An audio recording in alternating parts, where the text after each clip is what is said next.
Hey YouTube, this video is just for you. It's me, Marquelworld. Feeling a little under the weather, but I'm still here doing the exclusive YouTube video. We are talking about Samantha Irvin. She hits back at claims that she burned bridges with WWE. You do know that WWE, their fan base can be a little aggressive. Once you leave their circle, the company, they get very upset with you. They get very nasty, um, and try to throw a lot of insults at you if you're no longer part of their circle. And there are a lot of claims that many are making on X and other social medias that she burned a lot of bridges on her way out. Some are saying because she did indicate and she stated that she never wanted to be a ring announcer this whole time. She actually, her she was anticipating on to be a manager. So I don't know if she wanted to manage Ricochet. She did not go into details when she said that, but it was already indicated. She stated that she wanted to be a wrestling manager, but they did approve and liked her style as a ring announcer. So WWE kept her as a ring announcer basically because they insisted, you're doing a great job. The crowd is liking your interpretations on how you announce. They like your renditions.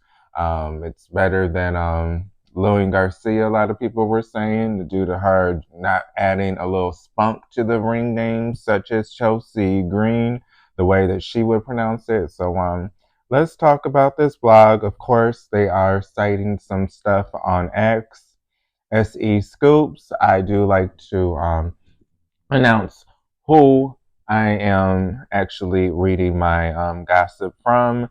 Again, I'm sorry, I'm a little under the weather, and when the season change, I kind of get sick. So that is probably why I am not as vibrant as usually, and a little slow with talking. How are you guys on this Sunday? It is Sunday while I record this, November 17th. So happy Sunday, guys. Okay, Samantha Irvin's unexpected departure from WWE took many by surprise. They always like to use surprise. Why don't you use stunned, shocked, dumbfounded? Use a different word. Took many by surprise to have her comments have her comments about her view on ring announcement since her exit. This week, Irvin once again responded to a fan critical of what she had to say post WWE and doesn't believe she has burned a bridge with the sports entertainment juggernaut. Responding to an online commenter who said that Irvin and Ricochet have both burned bridges with WWE, Irvin said that she took to AI service Grok to find any proof of this. Did you and your partner now calm down after burning all the bridges, or should we expect some more mental breakdowns? So funny, I asked Grok today what bad thing I said about WWE since I have no idea what everyone is talking about. Maybe her actually saying that she wanted to be a ring announcer. I guess that was her, quote unquote, talking bad about WWE. Her being a manager, and I guess her saying that they want her to be a ring announcer was her talking, quote unquote, bad about WWE. Apparently, you said you didn't like being in WWE or something, and a person have taken it like guilty exes or something. I said no such thing. So that is what Samantha Irvin is saying. She is battling a lot of trolls on her X account. There is a new platform called Blue Sky that people are using. I'm actually now looking into that. Blue Sky, a lot of people are going there due to people like this on X, and I do apologize. I have a cold, but I post 3 times a week, so I have to be on here. I only don't post 3 times at least a week unless I am like sick to the point I can't get physically up out of my bed. So I apologize again. Um, then somebody else responded. To be honest, it might have been the whole I didn't want to announce thing. Here comes this bullshit. Didn't I just say that before they said that thing that people took wrong? To me, you became one of the, if not the best ring announcers they've had. Keep doing your thing. And then she says, if people can't see how I tried to sprinkle some robber wounds on the announcing to make it something I could enjoy, they weren't really seeing me. They were just seeing an announcer. And so I can understand why me not liking memorizing stats and reciting match rules with no, okay, now it's making me actually go on the tweet. Oh Lord. With no cards on live television would offend someone, kind of. The backlash showed me that it wasn't me like they liked all along, which I already knew. Now the people that really enjoy my performance are being super cool about me not really digging the career path of announcer and sticking to what my career has always been all along, making art and performing. So I guess as a manager, she would be performing. Woo! I guess that's her performing. I mean, it's better than her, I guess, ring announcing. She actually is performing as a manager. Was she thinking about getting physical? I do know usually managers have to take ring training to take bumps. So was she thinking about getting physical at some point? Who knows? Who knows? She's not stating. She's not stating. Again, she said performing. And again, she did state on what, 2 or last week that she wanted to be a manager. But they are performing. They are cheering. They do get physical sometimes. They do get attacked sometimes. So she would be performing. So maybe that is why she liked it a little bit more. She wanted to be part of a match. She wanted to be ringside. She wanted to be part of the entrance. Performing. You're part of the entrance. You're walking down the ring. So I guess it was, and also a lot of pressure, like she just stated. You don't have any cards to really help you. It's live television. You have to get everything right. If you don't get everything right, you get insulted by the WWE Universe. So I can see what she means by that. She is stating a lot of people didn't love her. They loved the company. Like I said, a lot of people love the company, the circle. If you leave the circle, they will no longer like you. But if you're in the circle, they will stand you and they will cheer you on. But like she said, I guess they really didn't love me because as soon as she left that bubble, that circle, that's when the hate started to spread. Um, Wishing her all the best. This is my video for today, YouTube. The exclusive one for you, Samantha Irvin. Complaining, well, not complaining, actually responding to complaints on her ex. What do you guys feel about that? Do you think she should be even responding? It can be hard not to respond, especially if you are getting a lot of mentions. So, maybe she's just one of those. She needs to let you guys know, get the fuck off my page.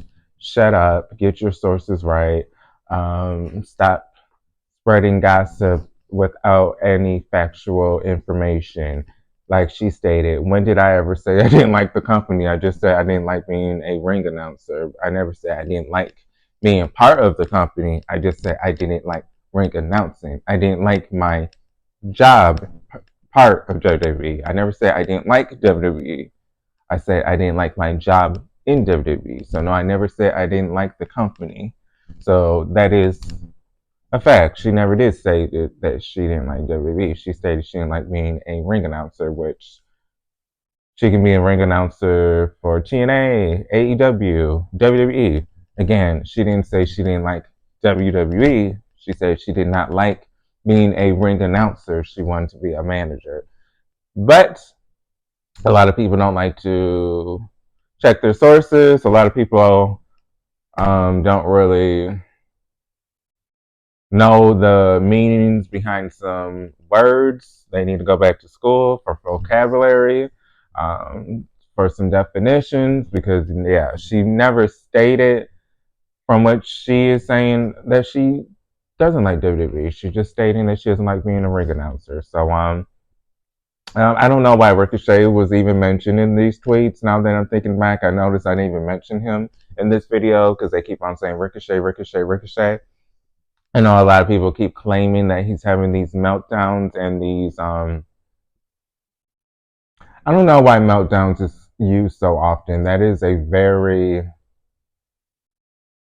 strong word to use. Meltdown is more like, oh, I can't do this anymore. Like that's the meltdown. Like when I think about meltdown, I'm thinking about someone that's at their wits end that no longer can do it. I don't think he's at that point now that he's at his wits end. So maybe a little bit disheveled, maybe a little bit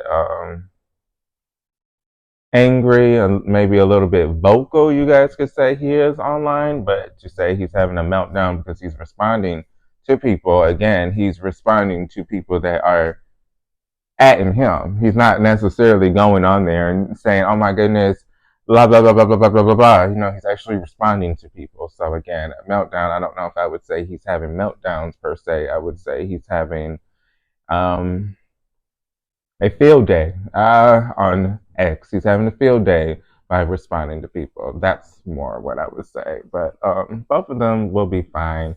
I don't know. I'm not going to sit up here and say I'm going to listen to that girl's music. Sorry, Samantha. I don't even listen to music that much. I listen to my same songs. I'm a type of person, like, I will listen to the same songs on my Spotify playlist. I listen to iHeartRadio 2000. Uh, I listen more old school. Well, not old school, 2000 stuff from when I grew up in the early 2000s. So I listen to iHeart 2000s like almost every other day. Listen to it when I go to sleep. It reminds me of my childhood. iHeart 2000s, so it helps me sleep. I listen to a lot of podcasts. So now I'm just talking about my life now. This is Markel's World, all things professional wrestling in my life. So now we're talking about my life. I listen to podcasts such as I used to listen to the Shannon Dorothy podcast because I'm a huge Charmed fan. That's my favorite show. Even outside of wrestling, my favorite show is Charmed. So I love Holly Marie, Shannon Doherty, Alyssa Milano, and Rose McGowan. Prue, Piper, Phoebe, and Paige. I'm saying it in the order as sisters. So I listened to that podcast. The Hollowells, I used to listen to that when they were on Spotify. Then they did their whole iHeart transition, where they added Shannon Dorothy and started rewatching the episodes. And then unfortunately, while they were doing that, Shannon Dorothy did pass away while they were doing that. Still try to listen to it. Don't really think they're doing that. What else? I listen to Girls Next Door, Next Level. That's their podcast where they talk about the episodes from Girls Next Door. And I used to watch it as a kid, and it was something that was on TV when I was growing up. So I won't say I was a active viewer, but I did see some episodes here and there, and I think my mom maybe watched it here and there as well. So I do know Kendra, Holly, and Bridget, so I listen to Bridget and Holly every Monday on my way to work. I listen to Busted Open. I listen to Solomonster, Jason Solomonster. Sometimes Kevin and Don Tony. Sometimes I listen to a Chris Van Vliet interview if it's someone I like, or I'll listen to him. So, yeah. So, I don't know if Samantha and her music will be the top priority for me when she comes out with something. Because I used to say the same thing with Lillian Garcia. Oh, I'm going to support her, but then I got so busy watching other stuff. Um, I will say with Lillian, I did support her when she did Chasing Glory, or Making Their Way to the Ring, where she would interview people. I did support her that way, so I guess maybe I can support Samantha by listening to a song or two. But I'm sure she'll be fine. Ricochet will be fine. Markel's World, Life Update, kind of have a code, but this video is for you guys, YouTube. Please, please, please sub. I post at least 3 times a week. I go live once a week. So thank you guys for the support who's already supporting. And if you have not, this is Markel's World. All things professional wrestling in my life. Enjoy your Sunday. Enjoy your Sunday. I'll see you guys on the next video. Peace.